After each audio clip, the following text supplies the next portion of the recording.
Romeo. It's with much rage and joy and prosperity that I take on the world.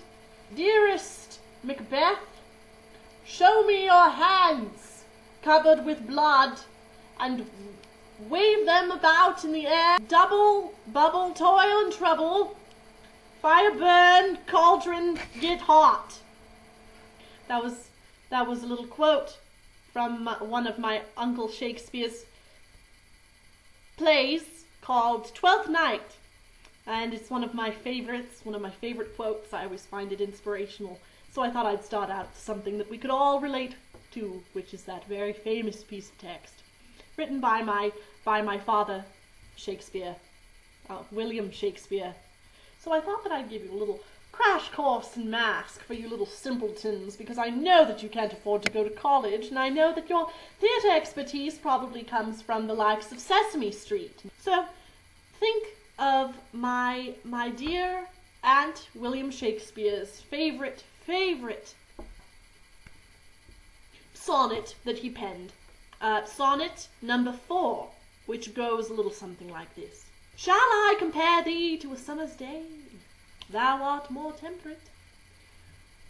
Look up in the sky and see the birds fly. Fly around, little birds. Take a breather from life. To be or not to be, that is the question. Whether 'tis nobler to suffer the slings and arrows of outrageous fortune, or to take arms against a sea of troubles, and by opposing end them. No. That's one of my favorite sonnets, and I hope it inspires you. So let me start on the masque. So now this is a neutral masque. If you see the neutrality, it's neutral. It's never speak when you're in a masque. You want to maintain the illusion. Do not touch the mask when it is on your face. We want the audience to believe that this is your face, albeit it's not as attractive as mine by any means, however. We don't want to break the illusion. That's a big word for most of you, since you are all probably from trailer parks. Nothing's wrong with trailer parks, as my father-in-law, William Shakespeare, used to say. Take a crown of needles and put it on your head. Look up at the sky and say,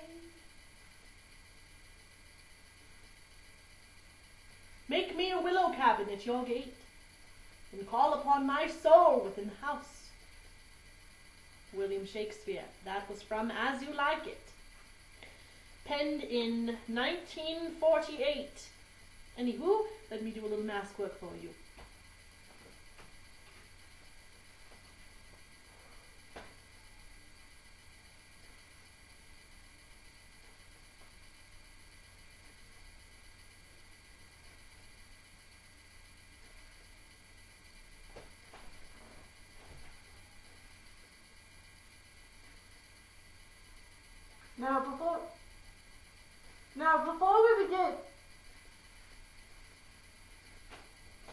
Before we begin, I want to let you know that we're going to spend some time exploring. It's as though you are a newborn. You are simply exploring your environment. So you're feeling everything. You are reacting to everything in the first time of your life. So let everything in your mind go. As my Uncle William Shakespeare always used to say when I was too much in my head, he would say, "Dear Chardonnay, blow, stormy winds, blow."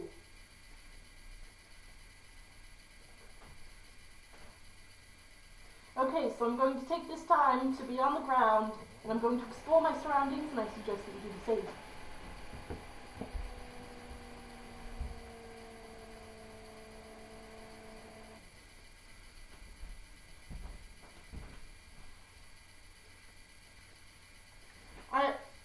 I'm gonna go get a drink of water, but you do what needs to be done, alright? I can't find any glasses in my house. I don't know where they went. Like water glass. I don't like drinking out of mugs, so this is a conundrum that I'm in. Just mugs.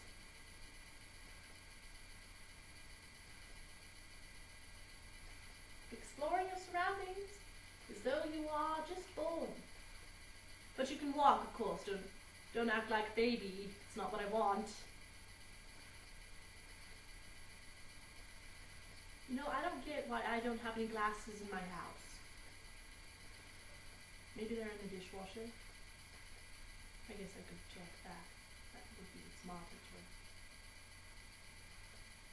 Okay, well, are you done? Great, you're done. Stop. Oh, wonderful, wonderful work. Send me your address and I will send you a gold star because you did so well. As my Uncle William Shakespeare used to say, the arrow that hits the apple first must take grounds against a sea of troubles, and by opposing, end the apple. Great job. I'm sure that you did passably well.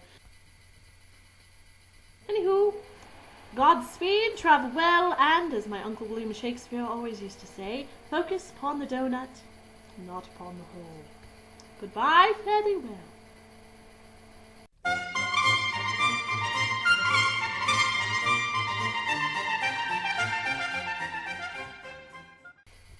Who teaches you? Bums? Do you have acting teachers that are bums? Don't answer that. I don't want to know. So sad.